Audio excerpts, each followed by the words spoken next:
Guys, meron ba kayong kakilala na kumuha ng insurance and then nagsisisi? Ilang months pa lang or nakalipas na yung 2, 3, 4, or 5 years and then gusto nang itigil yung pagbabayad sa insurance na kinuha nila. For sure ako meron iba or baka ikaw, isa ka sa mga napag-iisip na ganun yung gawing scenario sa insurance na kinuha nila.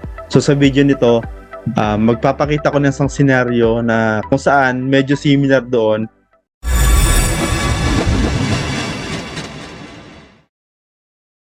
So, bali ito yung scenario. So, nag-post si client sa isang Facebook community kung saan included din ako. And then, ito yung scenario. Hi, I have a full life PA Plus policy. 8 years na po next month. 144,000 total paid premium with 60,500 fund value. Is it worth it pa bang ituloy? Pansin ko kasi masyadong bumababa yung fund value dahil sa lugi sa investment. Thank you in advance. Bali yun yung sitwasyon ng client. Kumuha siya ng specific product ni Full Life UK which is yung PA Plus. And then, after 8 years, compare niya or nakita niya yung fund value is sobrang baba. So ano nga ba yung naging reaction ng ibang mga members ng group na yon doon sa pinost niya? So tingnan natin. Sabi ni Miss Sherin Garcia, Hindi ka lugi. Hindi po yan savings account or investment account lang. Insurance ang primary product na binili mo. If nawala ka sa mundo, hindi lang yung fund value mo ang matatanggap ng family mo, kundi yung insured amount mo din sa contract, which is far above sa binayaran ng premiums. Peace of mind ang binili mo dyan. Change your mindset and understand the product better by asking your FA more questions. actually ang ganda ng sinagot ni Miss Sherin doon sa may tanong. Tama naman siya doon sa may point na hindi naman siya savings account or investment account lang. It's a combination of life insurance, okay, mas malaking part, and then investment. Ang scenario ni client, try natin. 144, 1, 2, 3, divided by 8 years, sabi niya. So, 18,000 per year siya. So, divide mo by 12. So, 1.5 siya per month based diyan sa computation. So, 1.5. Wala kasi ditong pinrovide si client na insurance coverage. Example na lang natin na 1 million to 1.5.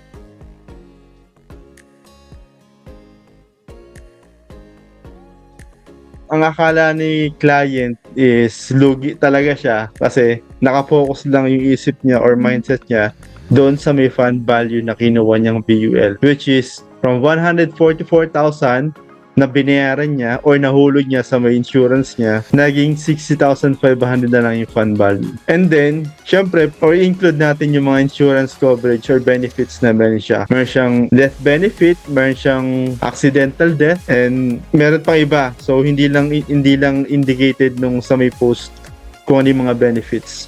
Ayon ang akala ng client na 60,500 lang. Syempre, yun yung living benefits. But, in totality, merong death benefit na yun yung pangahawakan ng mga taong mahal niya na maiwan niya just in case mamatay siya.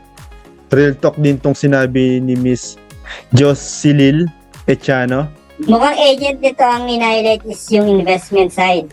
Marami kasing agent na sisilawin ng client sa projected future value or fund value.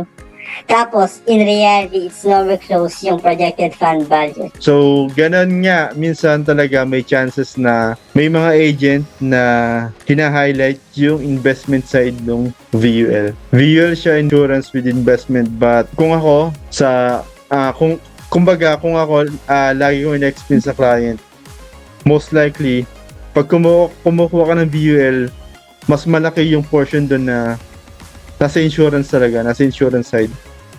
Pagka kasi tumatak sa isip ng client na investment, asahan mo after 1, 2, 3, or 5 years, mag-expect yan or magtatanong yan na, ba't parang ang liit ng fund value ko? Lalo na pagka hindi na-explain na maayos on how VUL works. Yung mga charges, technicalities, magkakaroon talaga ng confusion or what happened doon sa may fund value na sobrang baba even though ang tagal niya nang naguhulog and ang dami niya nahulog na premium doon sa may insurance niya. Ako usually, sinasabi ko sa client ko, it's good for long term. Lalo na or especially sa mga tao na gusto na pagtanda nila, pag magre-retire sila aside from having an SSS pension or ipon, meron silang pwedeng makuha sa insurance policy nila, and at the same time, meron kang million of benefits, mapa life insurance man yan or critical illness, na pwedeng magamit in case magkaroon ng mga uncertainties. Tingnan natin yung comment dito ni Miss Seth Atienza. Ang ganda kasi yung atake niya is based doon sa experience, and halos similar sila nung situation nung nag-post. Hindi po ako agent, meron po akong pa-plus. Ito lang po masasabi ko. Dati, feeling ko, lugi ako kasi ang liit ng fund value compared sa paid premium. Pero hindi ko na po ganyan mindset ko. Tingnan nyo sa ganitong manner. Out of 144,000, you paid the company 83,500 to give your loved ones money.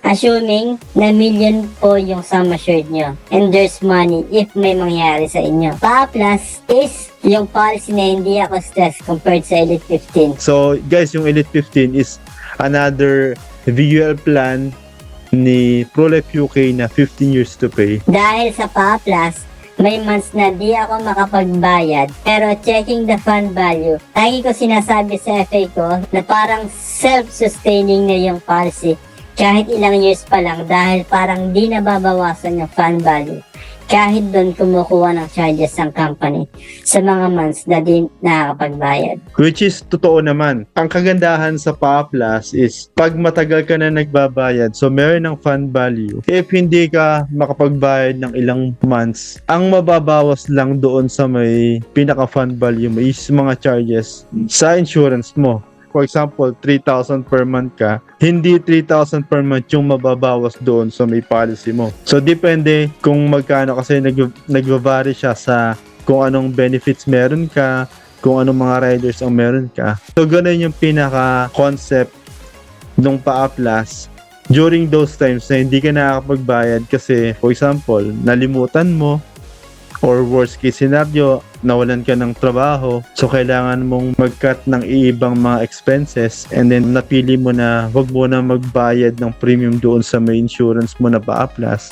So possible talaga. Tingin pa tayo ng ibang comment dito. Medyo similar doon sa na-explain ko. Hi ma'am sir, you paid 144,000 in 8 years or 18,000 per year or 1.5 per month or 50 pesos a day for your PA Plus plan.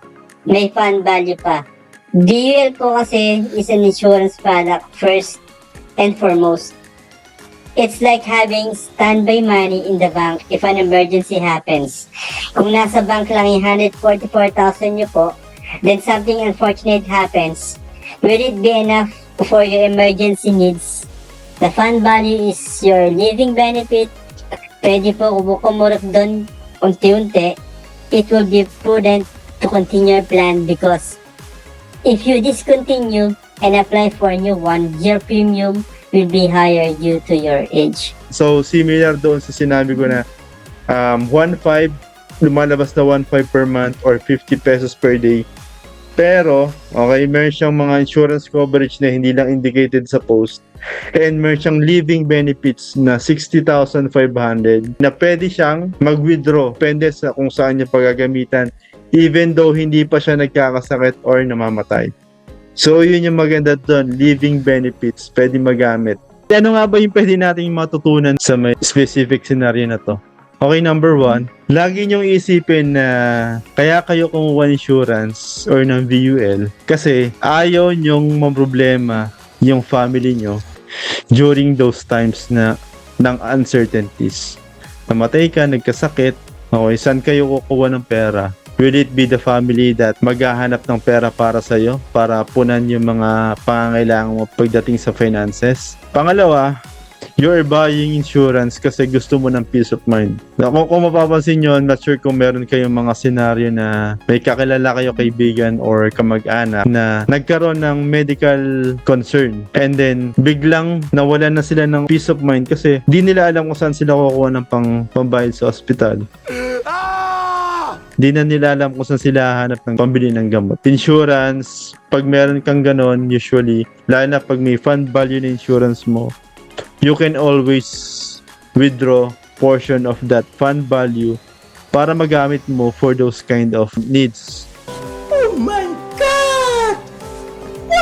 Kung cover naman ng insurance mo yung mga issues na meron ka, possible naman na magkaroon ng financial assistance based doon sa kung magkano yung coverage mo. Pangatlo, kung lagi mong isipin na kumuha ka insurance or ng VUL, lalo na ng PAA+, and then i-compare mo yung nahulog mo doon sa current fund value ng policy mo,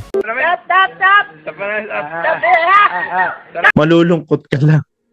Malulungkot ka lang kasi hindi masasatisfy yung inassume mo na halos same yung fund value and then sa hinulog mo. Hindi, kasi may mga charges and you are being insured for million of pesos, tapos ina-assume mo na halos same lang yung fund value and amount na hinulog mo. In reality po, hindi po siya na katulad na bangko na naghulog ka ng 144,000 sa loob ng 8 taon, and then after 8 years, titignan mo yung hinulog mo, 144,000 din siya or mas mataas ng konti. Magkaiba po kasi yon. That's not how VUL works. Iba po siya, hindi po siya savings account. So guys, comment, like, and subscribe if gusto niyo yung gantong klase ng content. So from time to time siguro, if hindi ako busy sa ibang racket as freelancer and financial advisor or agent, baka makagawa ako ng mga gantong video. Kung may tanong kayo, lagay nyo lang sa comment section. I'll try to answer back sa best na aking makakaya. So, hanggang doon lang muna guys. See you sa next video.